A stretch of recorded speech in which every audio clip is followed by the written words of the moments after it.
Hello, my name is Burke Hedges, author of the best-selling book, The Parable of the Pipeline. I open my book with a story about Pablo and Bruno, who take two very different paths in their quest for financial independence. What you're about to see is the delightful animated story of their adventure. So, sit back, relax, and enjoy the life-changing lessons in The Parable of the Pipeline.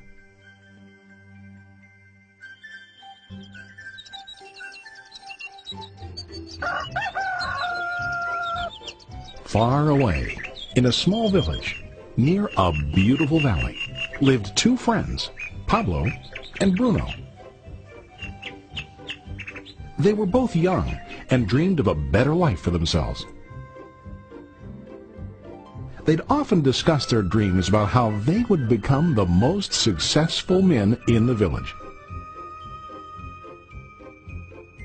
They weren't afraid of hard work, and they searched for opportunities to help realize their goals and achieve their dreams.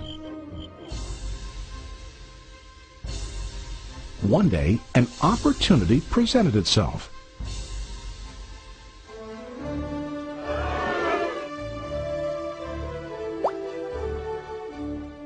The mayor of the village decided to hire two people to bring water from a spring up on the mountain, across the valley, back down to the village.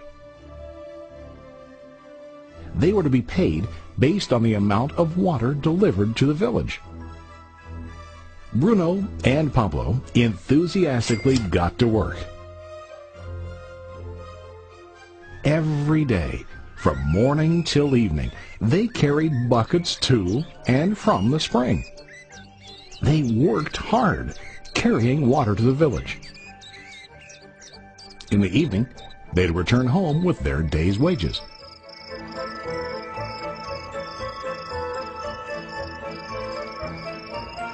Bruno was satisfied with his work and the money he earned. He was sure that with this work he could achieve his dreams. Bruno thought that to increase his wages he could use bigger buckets to bring more water each trip.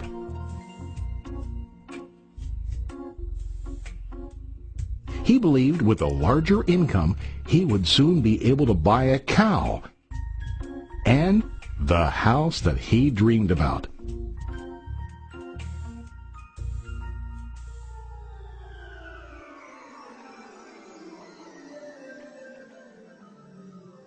Now Pablo was not satisfied. At the end of the day, his back and hands ached, and he was exhausted. He was looking for an easier way to earn more. One day an idea occurred to Pablo. He imagined building a pipeline to deliver the water from the mountain spring to the village. With this pipeline, he could get more water to the village without carrying buckets back and forth from the spring to the village. Soon, he got very excited about his idea and began to plan. Pablo, of course, shared his idea with his friend Bruno and asked him to join with him to work on and help build the pipeline. Bruno thought the idea was crazy. All Bruno could think about was what his money could buy today and how to get it quicker. He felt that building a pipeline would slow him down and delay him in achieving his goals. Instead, Bruno got bigger buckets and went more often back and forth fetching water. He was sure that with this method he could make more money. Pablo decided to build the pipeline on his own. He understood that it would not be easy to build, and it would take time to complete the pipeline. Pablo knew that it could take several years to finish, but he set his mind on his goal. Every day he worked and carried water like before. But on weekends and during his spare time, he worked hard to dig in the rocky soil and build his pipeline. In the first month, there was little to show for his work.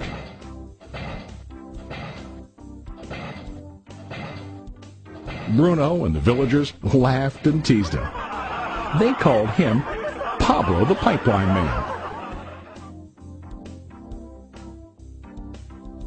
During this time, Bruno's income doubled. He already bought a cow and a bigger house. His lifestyle changed. He now spent time after work in the bar, enjoying his hard-earned wages from delivering water.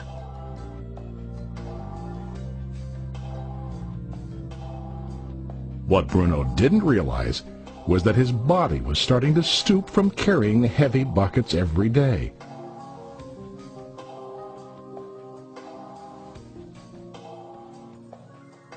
His face looked worn and his body tired. Soon, he began to carry less and less water due to the wear and tear on his body.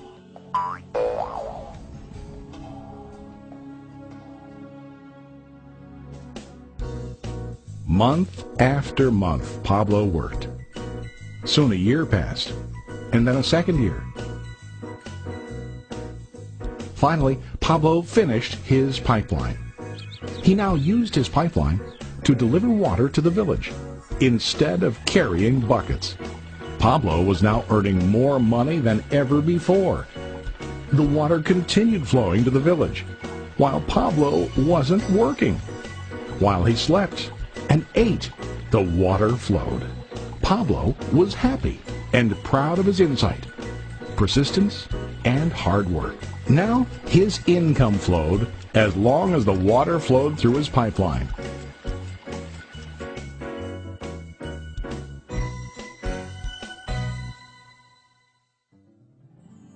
The story of Bruno and Pablo is a reflection of life.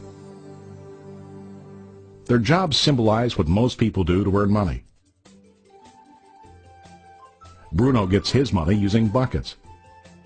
He goes back and forth, carrying his buckets from the spring to the village in exchange for money. To increase his income, he either has to go more frequently to the spring or to use larger buckets. It's common in real life to increase our income by working harder. For example, working overtime or getting a second job. We also increase the size of our buckets by accepting a higher-paying position, which often includes spending more time on the job. Most of us exchange time for money like Bruno. We know that every person has only 24 hours in the day and that it's not possible to use all our time to work.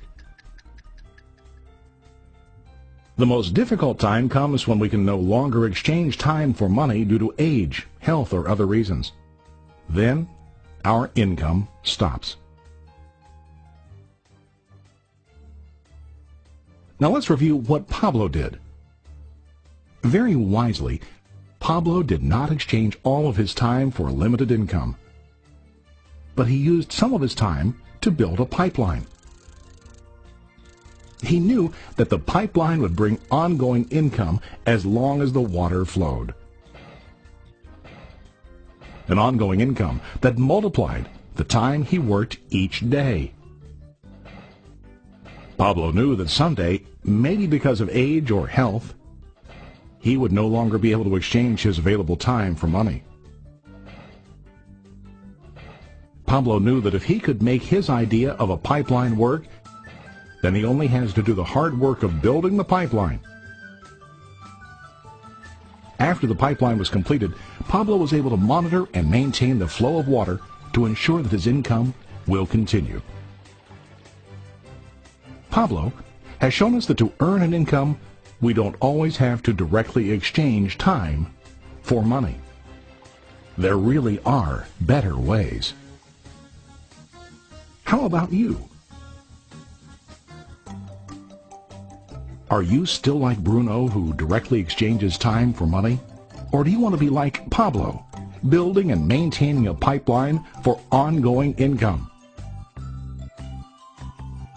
If you are interested in the idea of building your own pipeline, contact the person who lent you this presentation.